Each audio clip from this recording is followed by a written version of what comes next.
Joignez-vous à la discussion. Appelez ou textez le 187 Cube Radio 1877-827-2346. Tous les yeux seront rivés sur le Canada aujourd'hui alors que s'ouvre à Ottawa le procès d'un haut responsable du renseignement de la GRC inculpé pour avoir essayé de divulguer des informations confidentielles à une puissance étrangère. C'est pas rien, ça. Cette tentative de révélation de secrets aurait eu des répercussions potentiellement dévastatrices, tant sur notre territoire que chez nos alliés stratégiques. Et nos alliés doivent dire, attends une minute, là, l'ingérence chinoise dans le processus démocratique, la gaffe sur le soldat nazi, les accusations lancées comme ça contre l'Inde. Écoutez, qu'est-ce qui se passe au Canada? On va en parler avec M. Claude Laferrière, qui est chargé de cours à la Faculté de droit de l'Université de Montréal, expert en sécurité nationale et géopolitique, défense et renseignement. Bonjour, M. Laferrière. Bonjour, M. Martineau.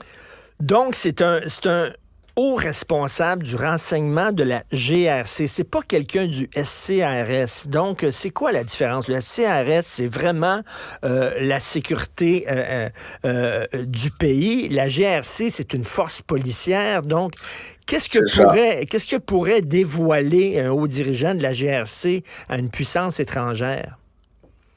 Il pourrait dévoiler le contenu d'enquête en cours. Et là, il faut faire la différence. Je ne veux pas embarquer dans des notions trop académiques, là. Ouais. Mais le SCRS s'occupe essentiellement du renseignement. Ce qui veut dire, en termes de droit, il s'occupe du oui-dire, les rumeurs, etc. Alors que la police, ce sont des agents de la paix au sens de l'article 2 du Code criminel. Donc, ils enquêtent des actes criminels et non pas des rumeurs.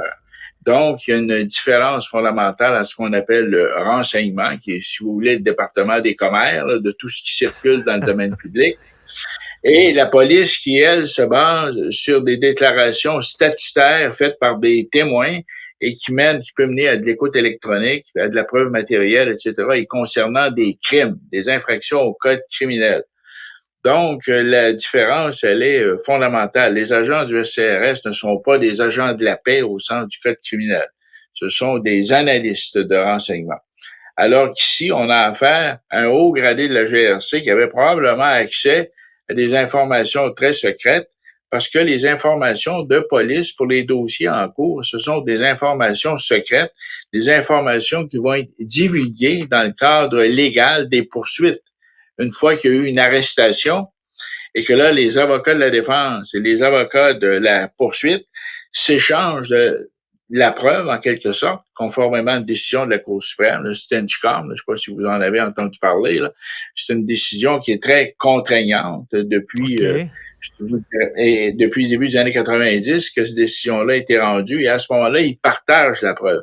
Maintenant, ici, on a affaire à un individu qui, de sa propre initiative, a probablement transféré ou communiqué des informations sur des enquêtes en cours. C'est ce que je soupçonne. Écoutez, j'en sais pas plus que vous, là, je vois ce qu'il y a dans les médias. Et ça, là, on assiste depuis quelques semaines à un phénomène intéressant parce qu'au mois de juillet, il y a un retraité de la GRC, William Macher, qui, lui, a partagé des informations avec la Chine et qui a été aussi accusé. C'est un ex-policier de la GRC à la retraite. Mais les policiers de la GRC, tout comme les agents du service de renseignement, sont liés au secret à perpétuité. Autrement dit, ils peuvent pas parler. Même si vous avez pris votre retraite, là, vous pouvez pas aller dans le domaine public comme ça et divulguer de l'information. Et moi, dans mon cours, il y a une décision que j'enseigne, entre autres, une décision de la Cour suprême américaine, où il y a un agent de la CIA qui avait pris sa retraite et qui avait décidé de dénoncer les activités de la CIA en Europe.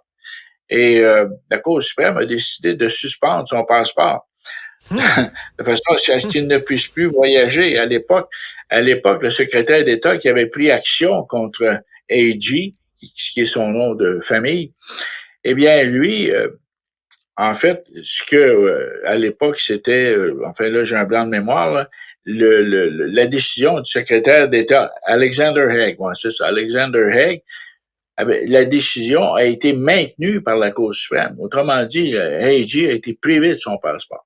Donc, ce sont des mesures administratives, mais il y a aussi des mesures judiciaires. Ici, dans le cas de William Major, on parle d'accusation. Dans le cas de M.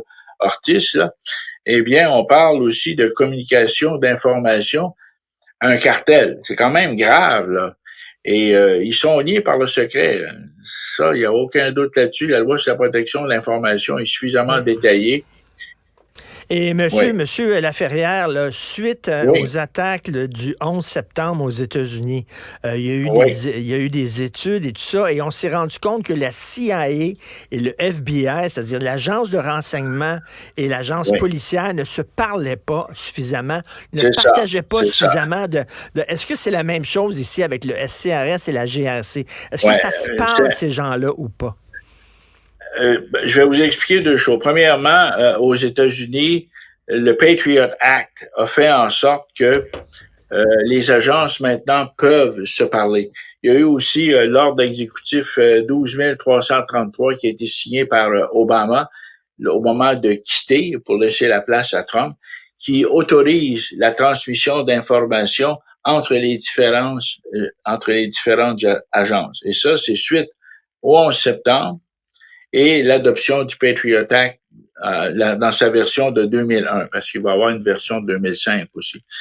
Ici au Canada, au mois d'août de cette année,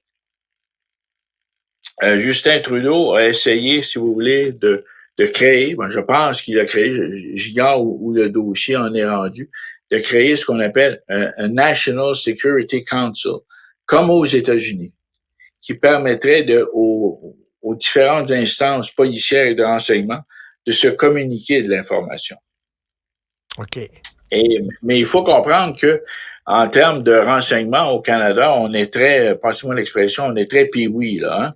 Les Américains, je pourrais vous faire l'organigramme, on pourrait en parler pendant des heures, mais ils ont une douzaine d'agences de renseignement qui opèrent à différents niveaux à l'intérieur du département de la justice et à l'intérieur du département de Homeland, de DHS. Et vous avez la CIA qui s'occupe à l'extérieur des frontières des États-Unis. Donc, vous avez du renseignement domestique, vous avez du renseignement extérieur. Ici, au Canada, le renseignement extérieur, en pratique, c'est la sécurité des télécommunications, qui est une agence qui a été pendant longtemps une agence qui relevait du département de la Défense et qui aujourd'hui est davantage civile. Et mais en fait de compte, c'est surtout du renseignement électronique. Mais son activité, si on la compare à la NSA américaine, c'est très limité. En fait, au Canada, ce que vous avez le SCRS, vous avez la GRC et vous avez le renseignement. Oui, allez-y. Non, mais M. Laferrière, si je comprends là, ce qui se passe, là, c'est qu'il aurait contacté, il aurait donné des informations sensibles à un cartel. Ouais. Donc là, c'est pas un régime étranger, c'est pas, mettons, au régime chinois ou au régime nord-coréen. C'était vraiment un cartel de narcotrafiquants, finalement. Ouais, il aurait donné... Attention, la loi sur la protection de l'information introduit la notion de entité. Les cartels sont une entité. C'est ça. Au même titre qu'une organisation terroriste. Si par exemple, on se réunit plus de 3 personnes et qu'on décide de se livrer à des activités criminelles, à ce moment-là, on est une organisation criminelle. Mais si on se livre à des activités qui peuvent avoir un caractère politique, religieux ou dans l'extrémisme, à ce moment-là, on devient une entité au sens de la loi sur la protection de l'information. Donc, on n'est pas seulement une organisation criminelle, on est une entité au sens de la loi sur la protection de l'information. Alors, lui, il aurait donné des informations à qui? À un groupe terroriste ou à une... Un cartel, à une entité. À une entité étrangère. La loi est suffisamment large pour comprendre cette notion d'entité étrangère. OK, et j'imagine, bon, il y a deux motivations pour que quelqu'un fasse ça. Soit une motivation idéologique, c'est-à-dire que je suis contre le Canada, je vais donner des renseignements à une puissance étrangère. Bon, soit des motivations strictement monétaires, on fait ça pour l'argent. C'est ça. On peut soupçonner que c'est ça. Là. Le gars de la GRC aurait peut-être fait ça pour l'argent. On le sait pas, mais on soupçonne ça, là. Ben, c'est-à-dire que la notion d'espionnage économique est aussi couverte par la loi sur la protection de l'information. Qu'est-ce que ça dit, ça, sur le Canada? Nos alliés stratégiques qui disent, ben coudonc, qu'est-ce qui se passe au Canada exactement? Là, on salue, on fait une ovation debout à un ancien nazi, puis on met Zelensky dans le trouble, on donne presque raison à Poutine, grosse gaffe internationale, mais là, un haut dirigeant de la GRC qui donne les informations, ils vont dire qu'ils les mettent, eux autres, dans le trouble, ils vont dire, coudonc, qu'est-ce qui se passe au Canada? Pour notre image à l'étranger, c'est pas génial, ça. Ben, j'ai l'impression qu'à l'intérieur du Five Eyes, il y a un froid à l'heure actuelle à l'égard du Canada. Ils tiennent compte. J'ai l'impression que les déclarations de M. Trudeau au sujet de la Chine, l'admiration qu'il a pour la Chine, a probablement considérablement nui à notre relation avec nos partenaires du Five Eyes. Et il faut comprendre aussi que l'influence économique de la Chine au Canada et l'ingérence politique sont indissociables. On peut pas séparer l'un et l'autre. Il faut comprendre qu'en 2002-2003, Hu Jintao, celui qui a précédé Xi Jinping, a amendé la Constitution de la République populaire de Chine pour permettre l'investissement étranger en Chine et permettre la propriété privée des moyens de production. Et qui plus est, un troisième amendement qui fait en sorte que le rendement des travailleurs est devenu une norme constitutionnelle. Vous savez ce que ça veut dire, ça? Ça veut dire qu'il n'y a pas de ligne de piquetage en Chine. Il n'y a pas de syndicat, il n'y a pas de grève, il n'y a pas de négociation. Tout le monde est heureux tout le temps. OK? Fait que imaginez pour le milieu d'affaires d'aller faire de la business en Chine, c'est le paradis.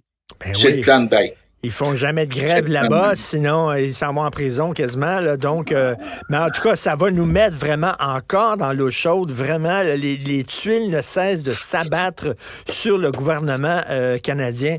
Merci beaucoup, M. Claude Laferrière, chargé de cours à la Faculté de droit de l'Université de Montréal, expert en sécurité nationale. Merci, bonne journée. Plaisir, au revoir. Bonjour, au revoir.